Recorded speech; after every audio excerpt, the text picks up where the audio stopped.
আজ এই মুহূর্তে তোকে যদি ফুটুস করে দেই তাহলে কি হইব? কি হইব? কোনো সাক্ষী থাকবো না। ইন্সপেক্টর রাজার ভবলীলা কে সাঙ্গ করলো? বাস কাল সকালে খবরে কাগজে তোর ফটো, আর রাতে তোর বোন আমার বিছানায়। চলি, বুঝবার চেষ্টা কর যা বলেছি, নইলে ঢিসা ঢিসা বেওয়ারিশ কুত্তার মৌত। সত্যি বলেছিস তুই, শুনশান সড়কে বেওয়ারিশ কুত্তার মৌত। এই লোকা,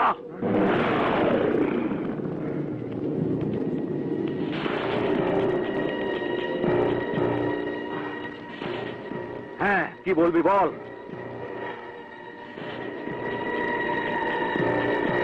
উপদেশ দেওয়ার জন্য ধন্যবাদ।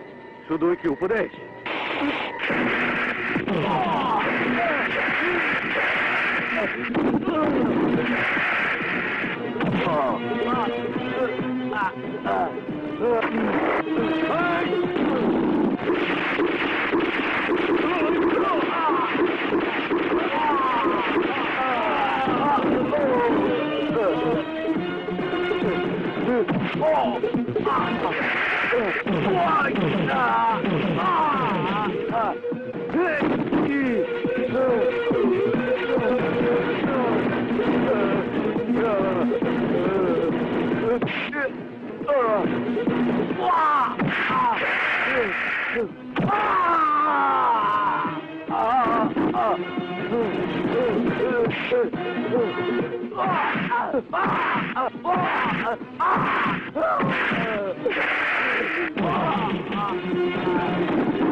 এই দেখ শুনশান সড়ক, এই দেখ কোন জনমানুষের চিহ্ন নেই।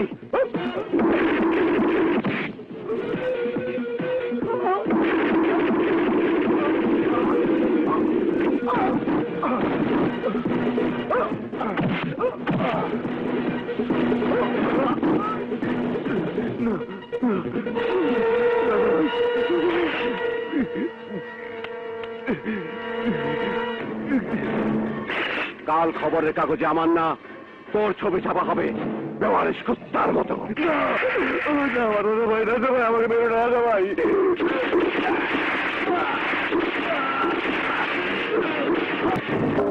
ইন্সপেক্টর রাজা, কাল রাতের ঘটনায় এই শহরের পুলিশ ডিপার্টমেন্টকে বদনামের ভাগী হতে হয়েছে।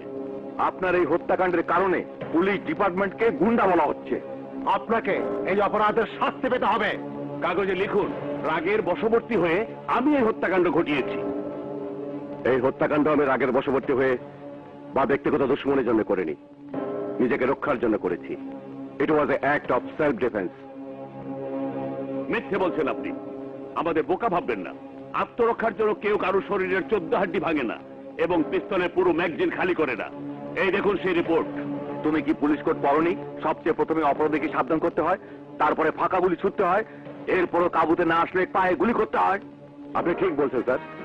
যখন ওর রিভলভার আমার মাথায় ঠেকিয়ে প্রায় গুলি করবে তখন আমার ফাঁকা গুলি করা উচিত ছিল, তারপরে পায়ে গুলি করে বোঝানো উচিত ছিল। আমার ভুল হয়ে গেছে স্যার।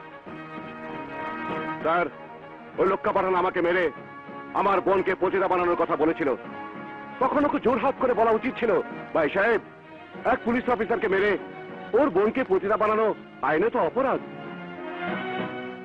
আপনাদের কাছে ক্ষমা চাইছি স্যার।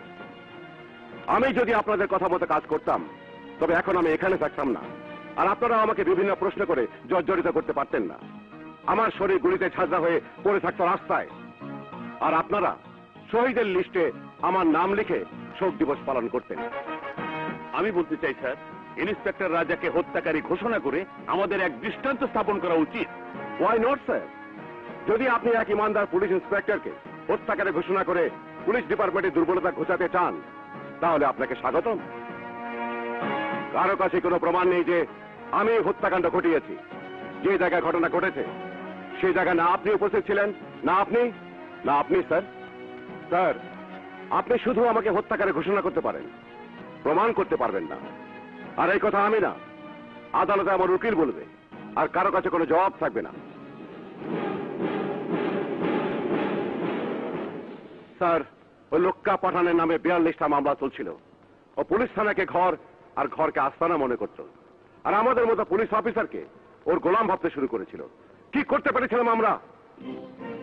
স্যার, 7 বছরের পুলিশের চাকরিতে আমি এদের হাতে হাজারো বার মৃত্যু হয়েছে। আমার কাছে শুধু দুটি রাস্তা ছিল, হয় আমি লোক্কার দিয়ে হাড্ডি নিয়ে ওর কুত্তা হয়ে আইনের দালালি করতাম, আর না হয়ে পবিত্র পোশাক খুলে কাপুরুষের মতো সবকিছু সহ্য করতে থাকতাম।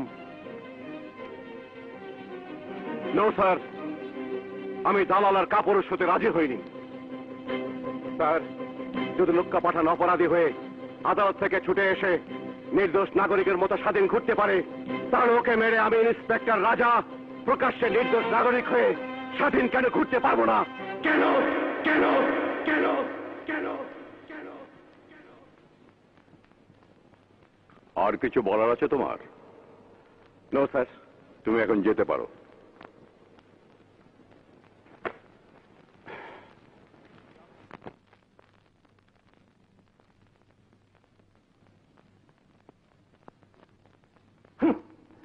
সাসপেন্ড করে দিয়েছে। দরকার নেই আমার মতো পুলিশ অফিসারের এই ডিপার্টমেন্টের। ভালো, খুব ভালো। সন্ত্রাসী, চাঁদাবাজ আর যত ক্রিমিনাল আছে ওদেরই জয় হলো। হোক, তাতে আমার কি? আমার মতো পুলিশ অফিসারকে তো আর এই ডিপার্টমেন্টে দরকার নেই। চলুক চলুক জাফর পাঠানের রাজত্ব আর ওর ভাইদের অত্যাচার।